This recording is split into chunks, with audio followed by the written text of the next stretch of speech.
Welcome to Beyond the Plate, Industry Talks by Le Cordon Bleu. In this podcast, we get some real insight into the food and hospitality industry from a variety of renowned chefs, industry experts, and Le Cordon Bleu alumni. Join us as we hear the fascinating stories and unique experiences behind some of the best-known names in the industry. Today, we have one of the most respected chefs in the London culinary scene, an English chef whose career has spanned over 30 years in hotels and restaurants, both in UK and US. Chef Chris Galvin is the chef owner of Galvin Restaurants, with portfolios ranging from pubs to Michelin-starred restaurants like Galvin La Chapelle. Chef Galvin has been credited with reinvigorating French bistro offerings in the UK market. Apart from being a chef, Chris is known to have taken very active interest in all business aspects of the restaurants, especially the design and architecture. Chef Galvin has worked for Sir Terence Conran for over 10 years, whose iconic style has contributed to a new landscape in London's culinary arena. Together with his brother, Jeff, Chef Chris Galvin opened the eponymous Galvin Bistrot Deluxe in Baker Street in 2005. Since then, they have added many acclaimed restaurants to their portfolio. We hope to hear more about this chapter in his life a bit further along our chat. Ladies and gents, it's a pleasure to introduce Chef Chris Galvin. Thank you very much, Nitin. Good afternoon, everybody. Chef, your culinary journey has been quite astounding, developing several concepts over the years. Could you talk us through your journey, the start, how it evolved over the years? Yeah, absolutely. I loved cooking at school, and like so many chefs, my grandmother was a great chef. She worked, in the 1930s, 40s, in a kind of upstairs, downstairs situation. She was a cook. Let's say a cook, and provided food for nobility. Then she had a huge family, as a lot of British families did, and the war years were very tough, and so lots had to be grown in the garden. They had war gardens where fruit, vegetables, chickens abounded, and I used to love walking around the garden with my nan. And very often, every Saturday, there would be up to 30 cousins all around my grans, and she would cook for them. And I loved cooking with my gran, and I loved cooking at school. Yeah, and so 15 years old, I knocked on the doors of restaurants to get a job. My father disappeared, and we needed money. I was just very lucky. I knocked on the door of a restaurant where, unbeknown to anyone, the sous chef was soon-to-be celebrity chef Anthony Worrell Thompson. So that's how I started. And which was your first break in terms of a hotel or a restaurant? And if you can just probably give us a bit of a insight on just the start of your culinary journey.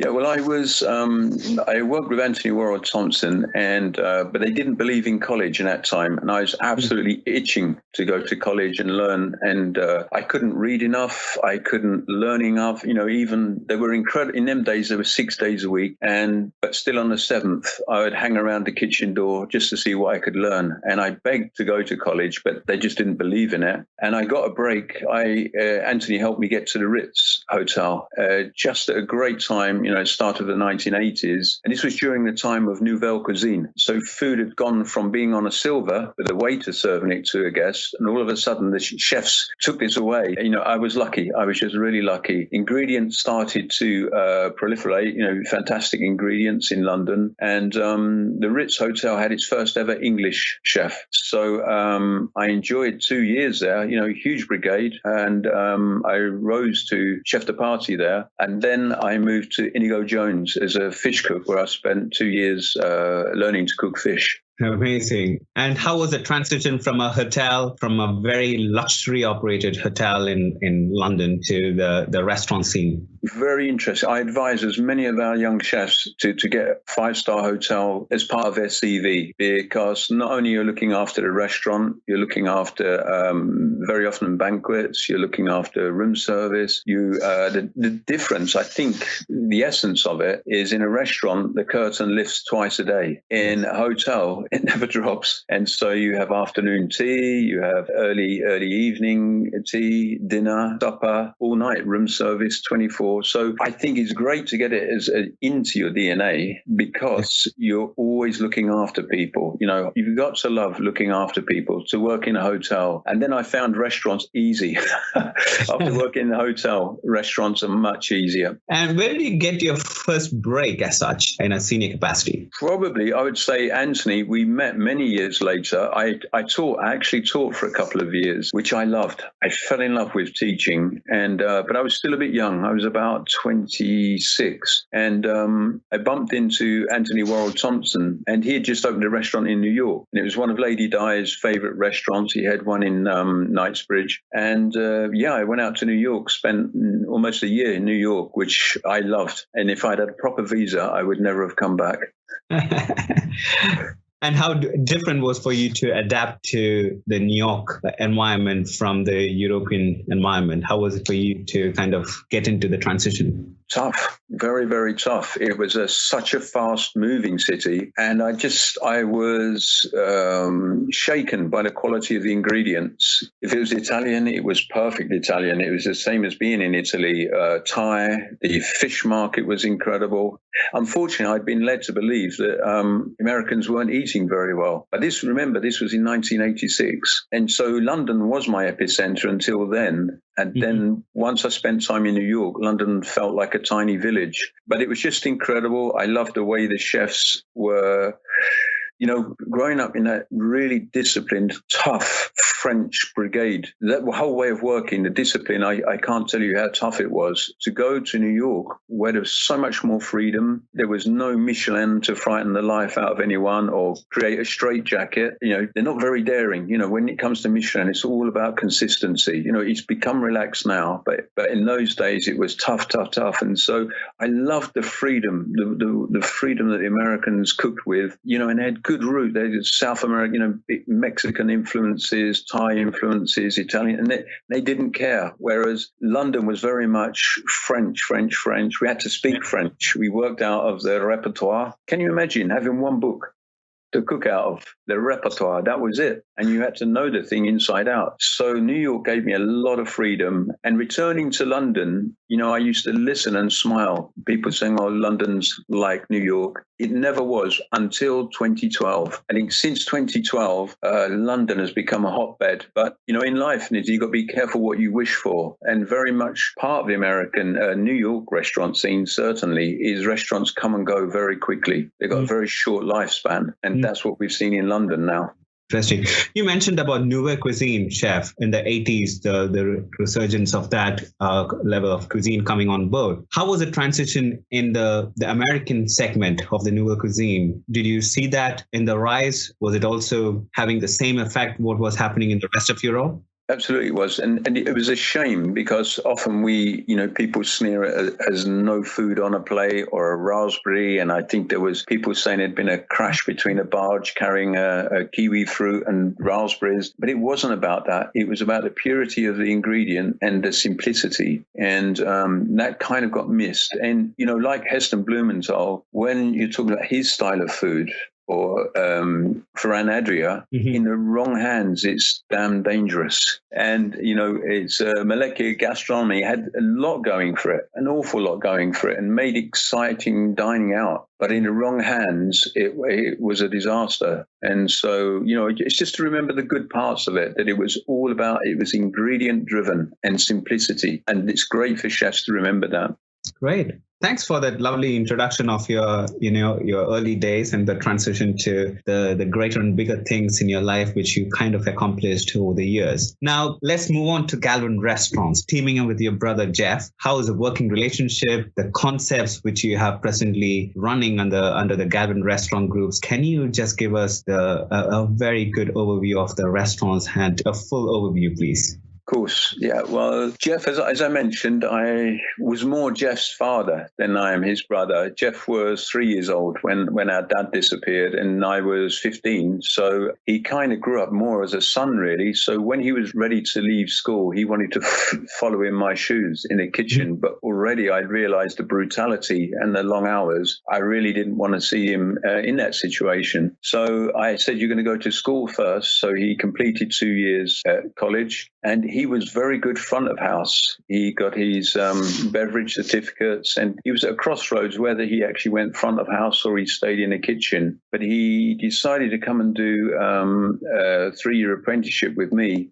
in a country house hotel when he left college, and it was tough. I couldn't give him any quarter in front of the other chefs, so he had a tough time with me. And then the recession of the late 80s come, and we were cooking out in Ludlow in Shropshire. And I got him a job at the Savoy. He went to work with Marcus Waring. You know, at that time, there were some incredible chefs at the Savoy. Locatelli was cooking there. And there was a circle of amazing chefs that all spent their time there. And Jeff was able to work there. And I was able to place Jeff in some fantastic kitchens. Nicola Dennis, 3-star. Marco Pierre White, the Oak Room, 3-star. Yeah. So Jeff's much more a racehorse thoroughbred. I'm a bit of an all-rounder. And I love every aspect and a bit more of a dreamer. So between us, we're a bit of a yin and yang. Mm-hmm. Sometimes, like anyone who works with family will tell you, it's jolly tough. But when your back's against the wall, bloody thick. And if I'm down, Jeff will lift me and vice versa. I have to admire him. He's a master craftsman of Great Britain. You know, it's from the Royal Academy. He's got one of the highest awards available to any chef, like the Méliès Ouvrier of France. But he is definitely the racehorse,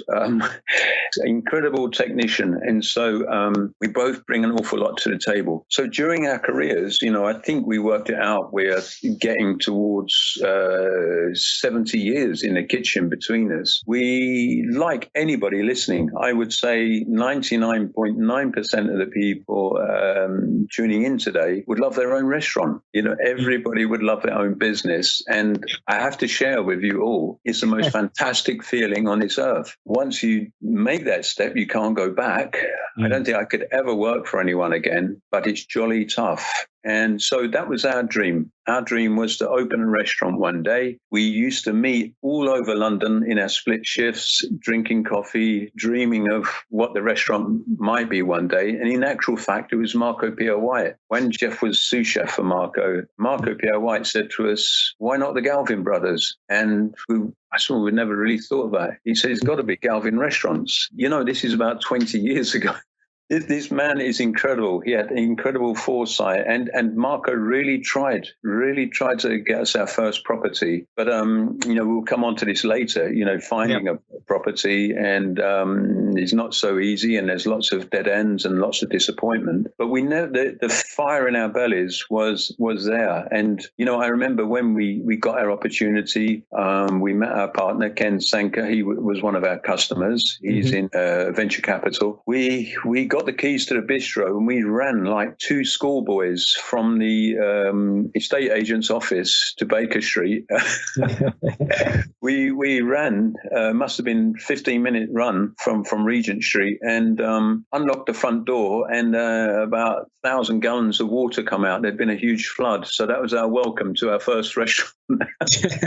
And then, you know, the actual stress of, because we didn't have much money, we put everything we had into it. And the restaurant had failed 4 times there. And worst of all, the person that had failed before us was the great Alan Yao, who's one of the greatest restaurateurs and designers and conceptualists I think that's ever lived. And but I think at that point, you know, some of you who are close to that point, some of you are dreaming about it, some actually who might be getting the keys soon, your heart is ruling your brain big time. And thank goodness, because you need that to take you through the early days. And so all we wanted was some fire, some seats, somewhere to cook. We didn't mind too much about that. But I'd always loved bistros. My father, he drove us. I've never known why, but when I was 8 years old, he drove us round and round France. He won a bet on a horse called a Yankee, and it's like an accumulator. He won £300 in 1965, I think it was, 66. Funny, he bought a second-hand car, and he drove us around France, and no one listening will remember it, but we used to play something when we were children called scrumping. And scrumping is where you find the garden with the best apples, the best pears, and you climb over the fence and fill your pockets or your jumper with pears, and you become quite an expert over the year. But to be in France where you could actually go and pull apricots off of a tree or some grapes blew my mind.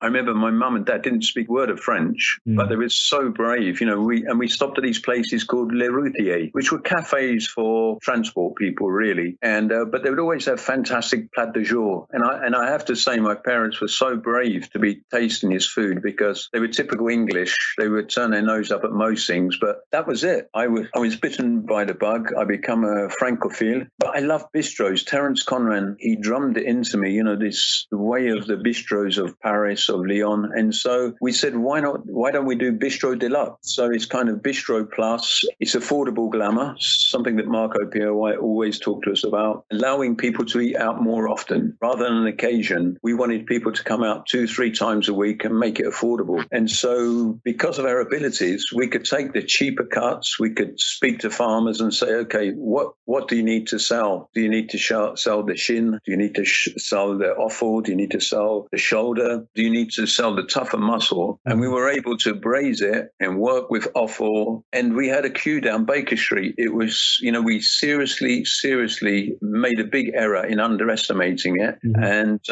we didn't have enough staff. And our reservations book, Jeff and I were cooking and taking the bookings. We didn't know about spreading the customers out, and we didn't know about how many to take. So we just stapled another bit of paper on the bottom of a restaurant diary, and we were doing like 200 a session.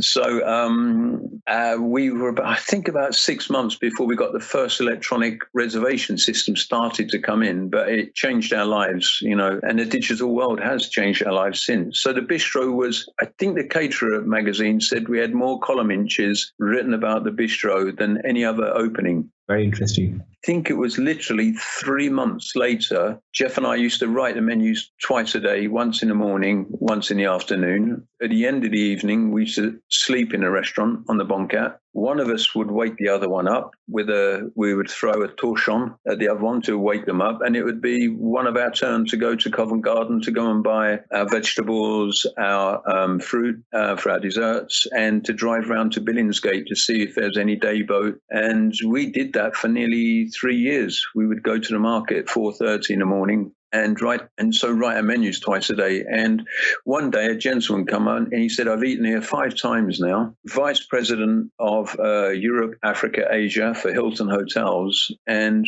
would you like to come and open a restaurant on top of the Park Lane Hilton? My brother's very particular. He said, I don't want to work with Hilton. And I said, well, let me go and have a look, Jeff. And as soon as I got up there, it blew my mind. And so then we opened Galvin at Windows. So we had 2 restaurants within 4.5, 5 months. We opened from a bistro to a restaurant where we gained a Michelin star a year later. And then we opened 5 restaurants in 5 years. Wow. How have you found it running a business with your family? Are you ever at odds with each other? Very good question. Yes, we are. But it's best to be honest and to get it off your chest. That's what I find, because otherwise you take it home with you. You know, my son works with us, George Galvin. He's sommelier at La Chapelle. And often just when I really need to come down, he'll come home saying, he's not happy with a certain wine or the way it's been stocked or the way it's been poured or the choice. And I have to say, George, I just need 1 or 2 hours stop and then we'll go again. My daughter works when we need her to work. You know, the restaurants have given us a lot, but my children,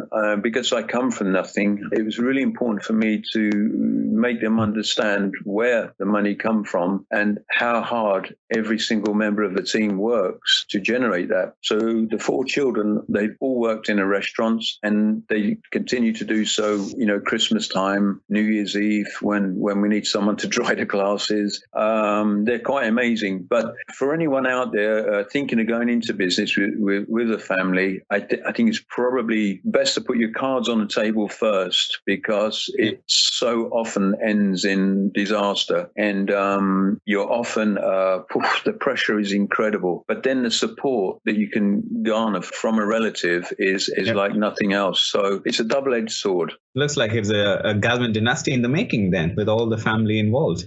Yes, yeah, and I think Jeff's son is coming. He's 12. He's coming to do some work experience next week. You know, there's a lot of love and care goes into us, and you know, I think there's about 7 Galvins working across the board. Right. Is there any theory or concept about your food or menu at your restaurants? We know that it is French bistro style offering, but any theory or concept behind it? It's a quite relevant question here, I believe. We kind of have a motto that's never changed, and that's that it's ingredient-led and seasonally driven. And that's to say we work with the seasons, and when ingredients are at best is when they're at the best price. We love the markets. We spend a lot of time. I didn't tell you, there's a third brother. There's a third brother and middle brother. David buys all our fruit and vegetables. So although Jeff and I can work side by side 18, 19 hours a day without a crossword, we've never had a crossword. But the middle brother, oh my gosh, 10 seconds. If I say it's black, he'll say it's white. And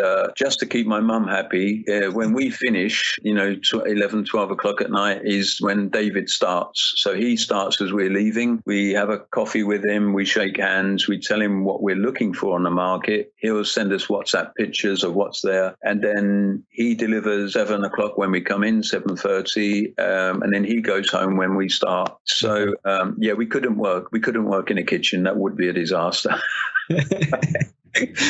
Thank you. Great. So we have a lot of things to cover here. We still have to cover some of your restaurants, the concepts. But if you can give us an overview of some of the umpteen number of concepts you have worked with, a bit of an overview, because you are one of the chefs who have put so much food and beverage concepts in the culinary scene. And if you can just put a bit of an overview, please. Yes, well, as I mentioned before, I'm obsessed with our industry. It's an incredible industry. It's allowed me to do so much, and it's a huge passion. I'm coming up to 62 years old, and I still feel like a puppy. There's so much to learn. I'm so excited by the young, I call them gunslingers, young chefs, young restaurateurs. They're like trapeze artists, and I always feel it's my job to provide the net for them. But I love to see, what they come up with. And, this latest awful situation we've come through is going to create more. We're going to see new ideas. So I've always loved every aspect of what I've done. I've always worked hard to make sure I worked in banqueting. I've worked in cafes. I've worked in bistros. I've worked in 1-star, 2-star, 3-star Michelin kitchens. They all fascinate me. They're all so different. But at the end of the day, it's about quality of our ingredients, quality of our tools, quality of our equipment, quality of the stage that we work on. I've made it my business to study and try and understand every aspect of our industry, even to street food. It's an incredible rainbow of different styles and concepts. So I'm always interested in that. And as I got older and more experienced, it was lovely to talk to other restaurateurs, hoteliers, and I found the ability that if we looked at a hotel project and they might want an all-day cafe in one area, they might want a grab and go, and then they might want a Michelin-starred restaurant. I could sit at every table and talk fluently and confidently about each one. And so I think, even Galvin Restaurants, we've had the bistro, we've opened a brasserie in Edinburgh, we've opened a cafe in Dubai, we've opened wine bar in Spitalfield, with Michelin-star in Park Lane and Spitalfields. We've put restaurants in hotels, we've done all-day projects, we've done in-room dining, we've got 4 restaurants at Tottenham Hotspur's new £1 billion football stadium.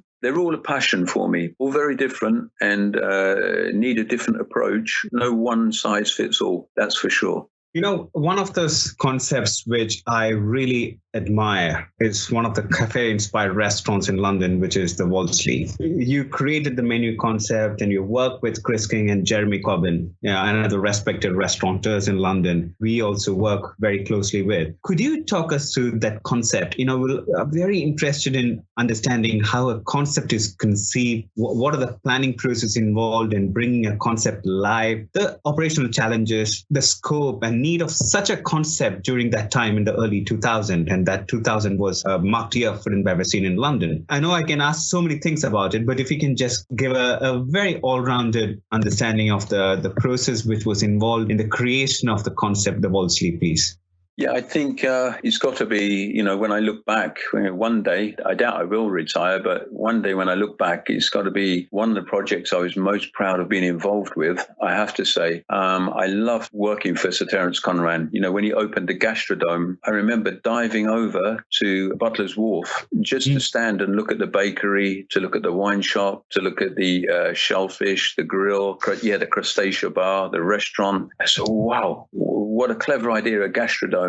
So that really set my mind racing. And towards the end, I knew that Terence was thinking of retirement. I wasn't sure where I was going. And then David Lowy, actually, of D&D Restaurants. David was the MD of Conran, and he was going to open with Chris and Jeremy at the Wolseley. And as soon as he mentioned their names, my ears pricked up. So all my career, I've tried to work with the best, very best people I could. And that's great advice. Find the best people, the best practitioners you can, and work with them. It'll always be tough, but you will learn so much. And my ears pricked up because Chris and Jeremy had actually retired. They'd sold the Ivy, Shiki, Caprice. But I always remember what incredible restaurateurs. And I think next to Danny Myers, they've got to be some of the best in the world. And I thought to myself, I think I was about 45 years old. I thought, I can't miss this. I cannot miss the opportunity to work with these two guys. And they absolutely blew me away. In my book, I wrote, this was the SAS of my learning, especially front of house. They broke me. They broke me in pieces. But I've written a couple of blogs while we had this downtime on our website. I wrote a blog about buying a restaurant, and I've written a blog about designing a restaurant. It should be on our website. And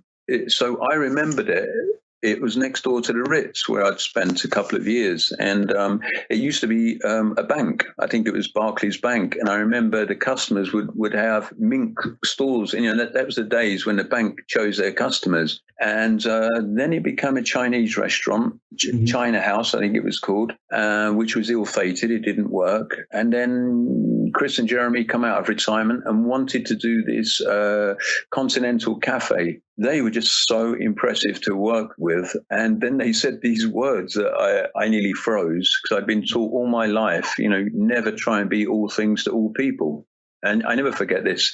They said, we're going to be all things to all people. And I was, wow, I've always been told to steer away from this, and it can't be done. It can't be achieved. And that's what I liked about them. They are so clear in their thinking, so smart, such smart people. And so my first rule for opening a new restaurant or thinking about a new concept is wear the shoe leather. You've got to walk and walk and walk and look what's around you and think about what people want. And at that point, we were breaking into different restaurant periods.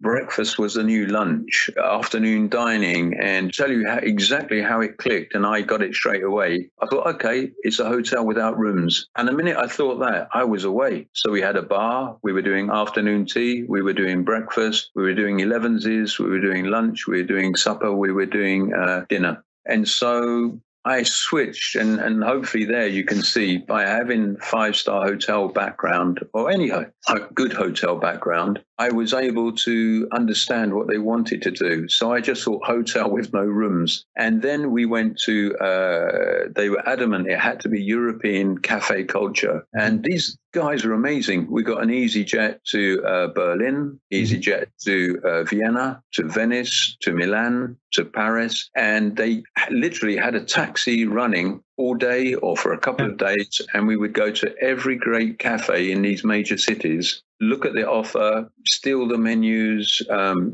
because I don't know if smartphones were around in actual fact. I think you had to get a horrible old camera out to take pictures and scribble notes. And we drank tons of coffee. We ate so many pastries and croque monsieurs, and it was incredible. And so by the time we we were starting to build this picture of what we wanted to do. Interestingly, the original designers were the architects from the Ivy. And I never forget, we flew back after one of these many journeys, and they said to Jeremy, "So what do you want?" And he wasn't too impressed. So he called David Collins. He briefed David Collins on everything we'd seen, our pictures, our thoughts. And I will never forget, we were invited down to David Collins' studio in Chelsea. And there was the Wolseley. The Wolseley was on a mood board.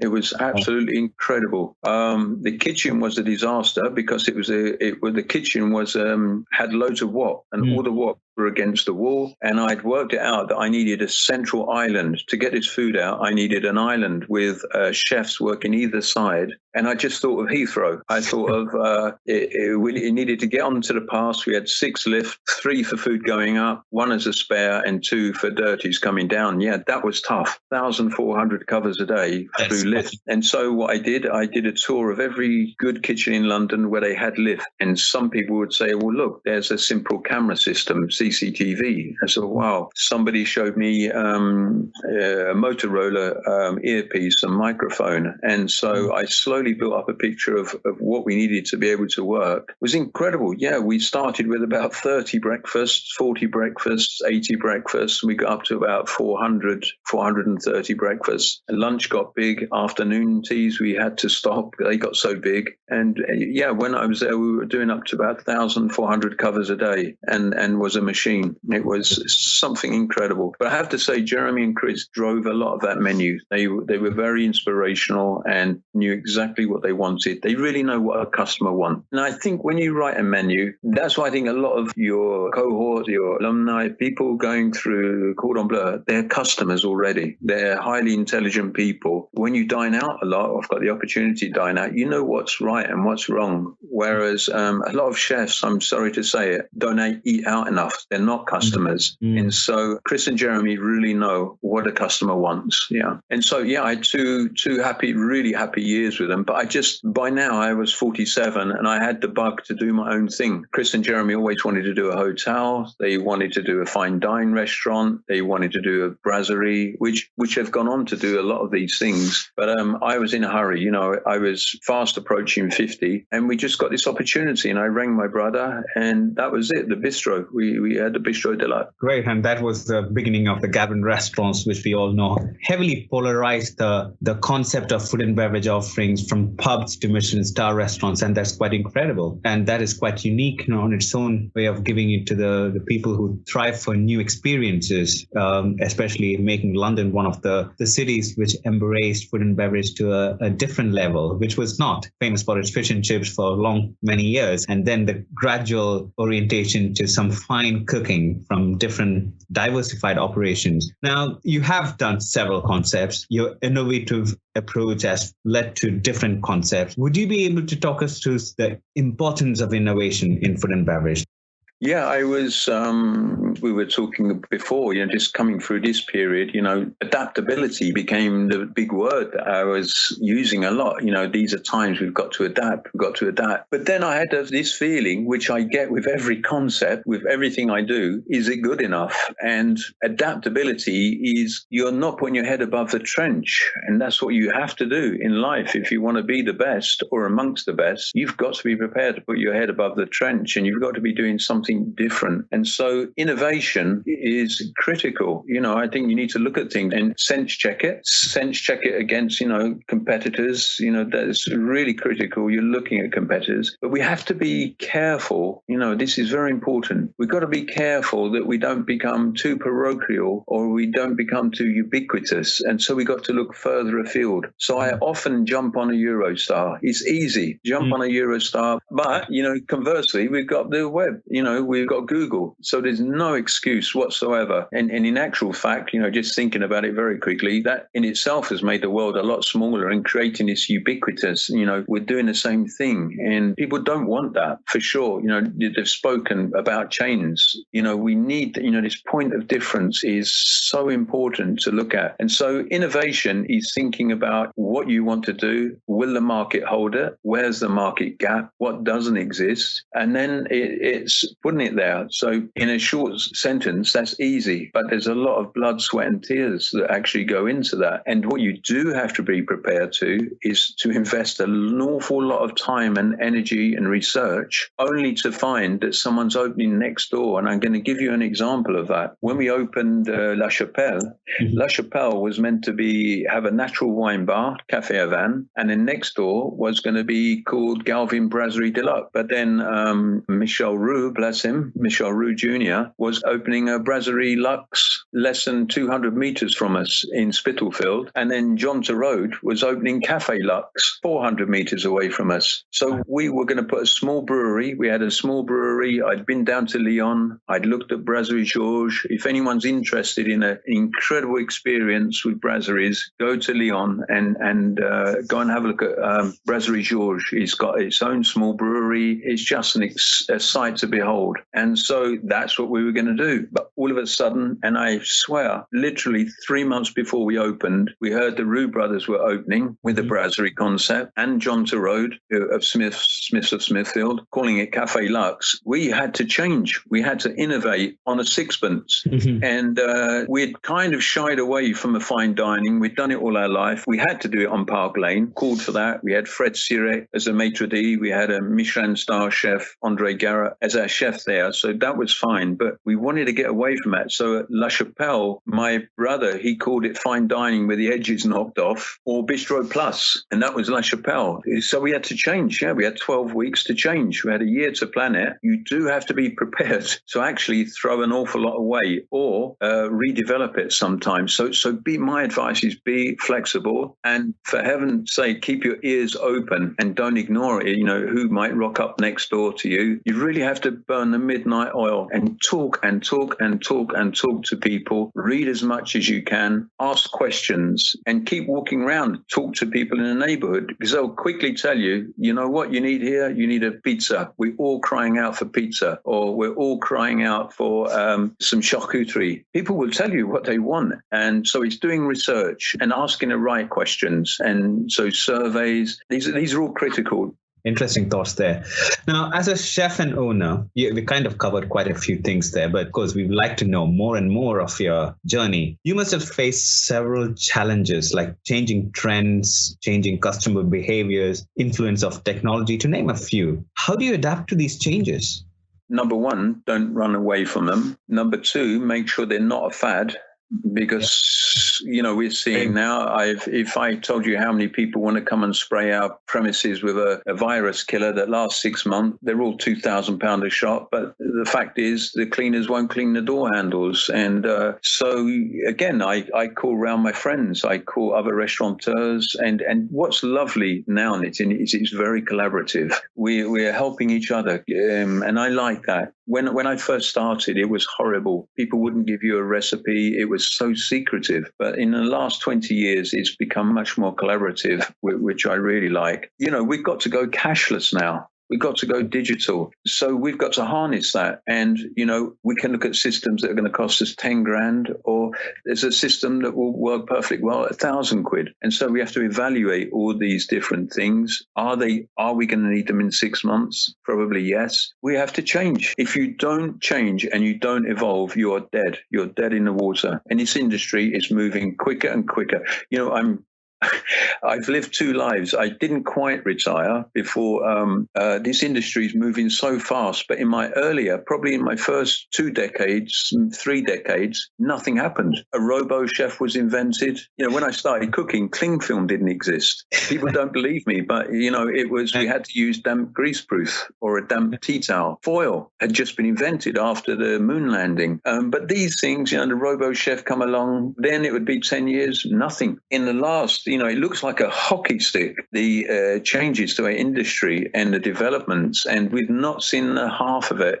You know, artificial intelligence is the big one that's right on our doorstep, and we better be ready to embrace it because it's here. You know, we've got quantum computers, things are moving double quick now. But by sharing things, and you just have to evaluate them and then check with others, see what you think, because other people will think of things you haven't. So never think you've thought of everything. But I'm a great believer, and I'm going to share another bit of wisdom here, is I rarely try and reinvent the wheel. Somewhere, somehow it's been done before. But of course, you want to put your touch to it. You have to. It's got to be bespoke to you. But don't ever worry. I worked as a stagiaire for 25 years. I used to write to the best restaurants in France, asking if I could go. And I never copied one thing. I took inspiration. I stole inspiration from every single kitchen. And very often I'd work, a couple of weeks, night and day. The older I got, I might come away with one thing, but that was so valuable. But I would never just want to copy it. I would want to use it. And I asked Terence Conran once, I got very close to Sir Terence. He used to frustrate me. I'd say, Terence, we really need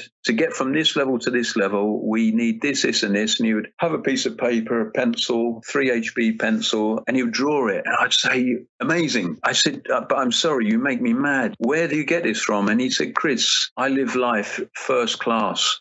I see the best things. I travel first class. I go to the best restaurants. And I'm like a jackdaw. And I collect all these things in my mind. And then I'm able to regurgitate them and bring them back in my style, in his own style. And it's true. And so I guess what I'm saying is keep your eyes open. Thank you. Thank you. It was quite interesting that yesterday I was speaking to one of our alumni, and he started a restaurant earlier this year, and he was mentioning about the power of analytics, using Google Analytics, and you were mentioning about artificial intelligence. We have got some questions coming along the way in terms of one of the participants asking, how will artificial intelligence help restaurant industry? Many, but I think you have covered quite a few aspects of it. There's another interesting question. How do you balance between what would help a restaurant earn profits and what the customer wants? Yeah, it's a good question. On the artificial intelligence, I'm going to tip that question around and say, what won't it do? And there's one for you, and time will bear me out there. It's going to do a lot. We don't know the half of it, and it's going to hit us within this next 5 years. We're going to see phenomenal change. Phenomenal, beyond our wildest dreams. Profitability, that's a huge one. So I have mathematical dyslexia. I have it quite bad. And when I look at figures, they start to float around. And what's worse, the more somebody tries to explain it to me, the more I get really hot and sweaty. So what I learned quickly was to take the zeros off. That's my... so I can often sit in a boardroom situation where we're talking about millions of pounds, and I will quickly, this is in life, when one of your senses doesn't work, the other senses step up. So very often I'll come to an answer before everybody else, much smarter people than me. But the first thing, I can't tell everyone enough, is to learn how a P&L works. To learn a P&L is critical, and we make sure every single chef that works with us, they can all make money. You have to make money, because it doesn't matter how much like Marcus Waring you are, how much like Sat Baines you are, how much like Grant Anches you are. If you can't make money, you can't cook. Your restaurant is closed. So I love to have a good balance sheet next to a beautiful dish that we can see there of escabeche of tuna. I'll get as much satisfaction as making a net profit and money for the shareholders as I will producing a great plate of food. You have to learn, and no one is more challenged with maths and formulas than I am. I promise you faithfully. But when I taught, interestingly, and I don't tell many people this, when I got my timetable to teach, I saw on a Tuesday afternoon I had to teach costings for 3 hours. I rang back to the timetabling director. I said, there's been a mistake. I'm doing bakery in the morning. I'm doing hotel management just after lunch. But then you got me 3 hours teaching costings. And he said, that's part of the job. I tell you, I nearly froze. I went to the library. I got books out on costings, on decimals, on fractions, on percentages. And in 6 weeks, I taught myself. And when I was teaching, I was barely 1 week ahead of the students. Used to frighten the life out of me, but it can be done. And if I can do it, anybody can. If you only take this away from today, it's about learning to make a profit. Because if you don't, all that hard work, all that investment of borrowing from your family, borrowing from a bank goes up in flames. Because if you can't make money, don't even go near a restaurant. You know, I did a TV program once, Saturday Morning Kitchen. The guest was a very famous footballer. And in the green room, he's saying, yeah, I'm going to open a restaurant. And I said to him, how much money have you got to lose? You know, and there's a saying, you know, what's the quickest way to make a restaurant? And it's a quickest way to make £1 million. And they say is to have 2 million and open a restaurant. It's so easy to go bust. It's very simple mechanics, very simple mechanics. You know, most people don't watch their labor costs, their food costs, overheads. It runs away so quickly with you. And, you know, I beg everybody to listen or take themselves onto a course, you know, to understand a profit and loss. And so all of our sous chefs and head chefs have to come and sit in on that. I have a few more things to ask you. Present situation, how are you handling it? What are you up to in terms of your operations? Very quickly, it's a pretty frightening picture out there. So for the pub out in Essex, we think that's going to recover quite quickly. We have a 1.5 acre pub garden. We have a big restaurant where we're praying this 2 meters is going to go down to 1 meter. That makes it doable. 2 meters, no business can work on. The truth is, you're not going to stay open for long. To run on 50% of your business, and that's what 2 meters does. We probably won't come out the other side if that stays.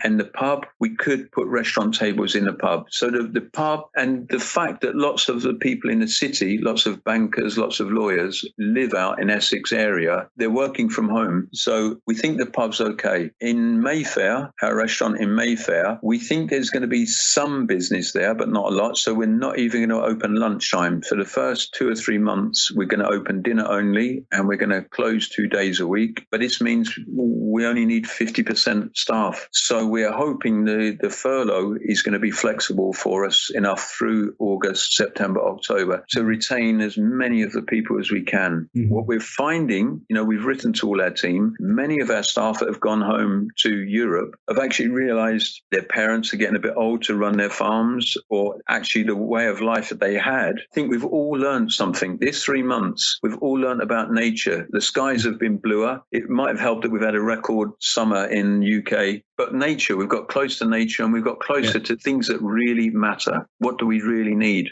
Mm-hmm. And so I think lots of our team have reevaluated. So there's a proportion that are not coming back. We know that. So I think we'll get through Park Lane. We've got good plans, quite exciting plans for that. The city is where I'm most frightened, because most of the banks have learned that they can work successfully from home, and they're looking at the cost of these big skyscrapers they've got, the rent that they've got on them. And they're realizing their staff are often saving an hour, 2 hours travel a day, that they're working perfectly well from home, and they can actually save a lot of costs. Transport, you know, I'm not happy with our government. Our transport is saying we can get a maximum of 15 to 20% on it. Well, anyone who travels on a tube knows that we need another 15, 20% extra. Anyone that gets on a central line, you know, you often have to let 3 trains go before you can squeeze onto one. So to reduce that to 15%, I just don't understand how it's going to work. And I've seen lots of financial institutions moving out. Some are not even coming back till January 21. So we've got a big issue there. We need to work out and innovate. So I think Galvin at home, you know, where a number of chefs have started doing restaurant-style food at home, that's growing, and I don't think that's going to go away. I think it's going to be part of a new restaurant scene. So we need to look at additional revenue streams. Just before we wrap up, we have so many aspiring chefs, students, mature students, alumni here. If you can just give a brief synopsis or understanding of the opportunities for careers for students and how employers can support them. Yes, well, I think it's probably the most exciting time ever to be a chef or to be in this industry. The guys come from the Cordon Bleu with brilliant basic skills and a good dose of intelligence along with it and common sense. So you're already ahead of the game. Then I think, we had an industry, and we still have an industry. There'll be a bit of a hiccup for a while. It'll be tough for a while, but we were all crying out for chefs. But I think, I've always wanted to make a chef's life better, less hours, more stable, more regular shifts. And so I think we've got to think that way. So that's good. That's good for the industry as a whole. But I think the world's become a small place. I think our skills, if you can saute, poach, steam, grill, then you can go anywhere in the world with those skills. London certainly is crying out for good chefs. And it's important we develop people, and we have programs, and it's important that you're going out to farms. It's important that you go out to other kitchens. If you've got a good chef, they shouldn't be upset that they ask you to organise a stage in another kitchen. There should be an honour. There is an honour amongst good chefs where you don't poach staff, because that's always the fear when you send people off to other kitchens. But if you're open and you're treating people well and looking after people, I think it's an exciting industry to be involved right now. And I think the future is very exciting. The world is small, and it allows you to travel and work with the best, because that gives you a passport to go wherever you want. Chef, thanks for sharing this wisdom of your amazing journey of your career and all your input into the industry. I could probably listen to you for the entire day, as I said to you, and I just simply got carried away. Thank you, Chef. Thank you.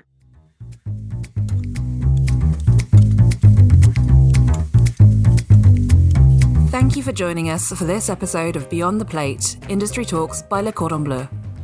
Keep up to date with all our news and episodes by following us on social media or by signing up to our newsletter. Links are included in the episode notes. Until next time, à bientôt!